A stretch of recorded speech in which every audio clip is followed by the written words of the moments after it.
Imagine this. A 6-year-old is sitting on their bed, legs crossed, holding a tablet in their lap. Animated characters are moving across the screen as they swipe their hand from left to right and back again. They're giggling, but then they move on to the next video and the next. Now I want you to picture another child. This time, they're holding a picture book in their lap. They trace the letters on the cover as the title is read aloud, "Don't let the pigeon drive the bus." Which child do you think is more absorbed? Which do you think is learning to love the art of reading? Since the pandemic, digital devices have flooded our homes and schools. Across the globe, we spend approximately 7 hours a day on screens.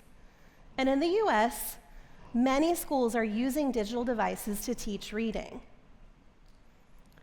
As digital devices proliferate around our world, what do we lose when we lose physical books or we take them away from people's hands? This isn't a talk against technology. Digital devices bring libraries to us, but we've mistaken access for experience and connection for convenience. Today, I want to talk to you about a simple idea. Physical books are more than just tools for literacy. They're tactile, engaging learning experiences that help shape how we think, connect, and imagine. Let's talk about what's at stake. Did you know that our brains are not hardwired to learn to read? Reading is a skill we must be explicitly and systematically taught to do. In early childhood, our brains experience the biggest amount of growth, 90%, driven by touching and sensing. Turning the page in a book isn't just a simple movement, it's brain building. When we explore the pages of a book, we're not just building reading skills. We're building attention, focus, memory, and spatial awareness. In fact, research has shown that when we read physical books, we mentally index information to locations on a page, something that's much harder to do when we're scrolling a screen.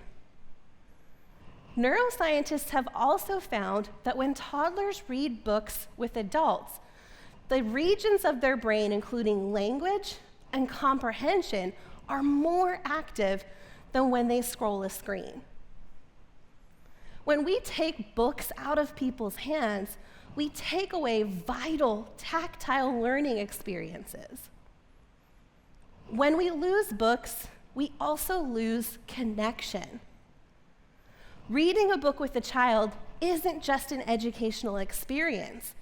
It's a relational one with shared eye contact and laughter. According to Jim Tree-Lees, the author of the Read Aloud Handbook, when we read to a child, we send pleasure signals to their brain, associating print and books with pleasure. Now, digital devices offer us pleasurable experiences as well. They have notification sounds, buttons, colors, and graphics, but they're also quite distracting.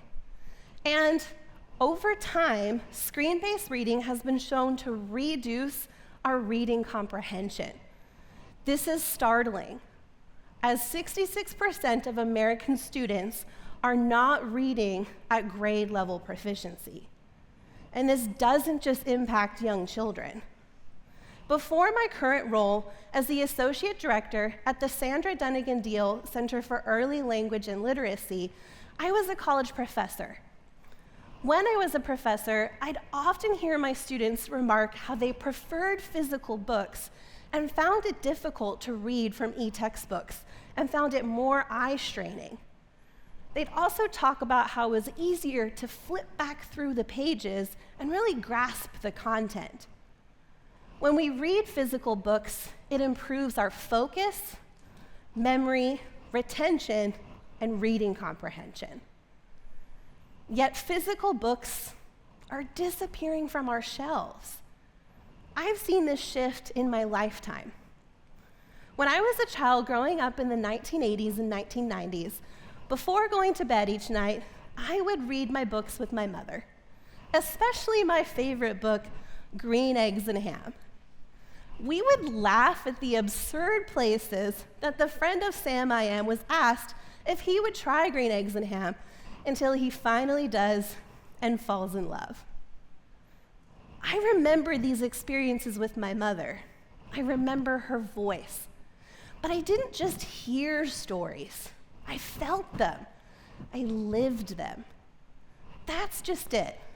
Screens fade. Books become memories. In my childhood, roughly 35% of children were reading recreationally. Today, that number is half that. We're at a turning point, and we need to ask ourselves, are we turning the right page? Now, we hear it all the time. Technology is the future.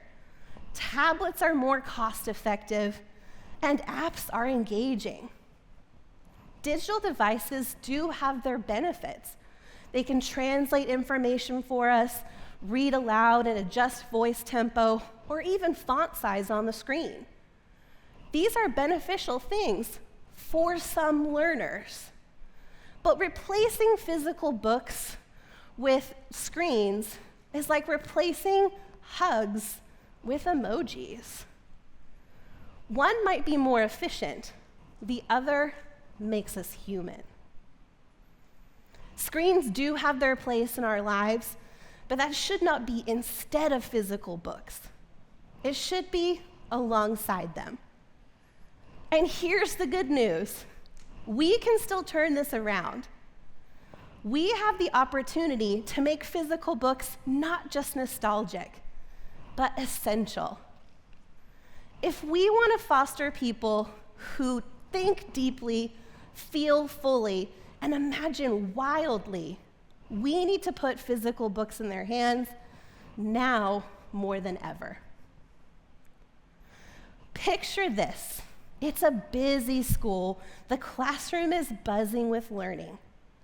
The teacher, holding her book in her hands, calls her students over to the round red carpet. Let's read a story. The Smart Cookie. What do you think this story might be about? Ideas start swirling in students' minds, hands begin to rise, and a relational, brain-building experience has begun. Tonight, I invite you to do something simple. Read. Not from a device if you can, but from a real book. Feel the weight of that story, and then share it. Pass it on. Start a neighborhood book exchange.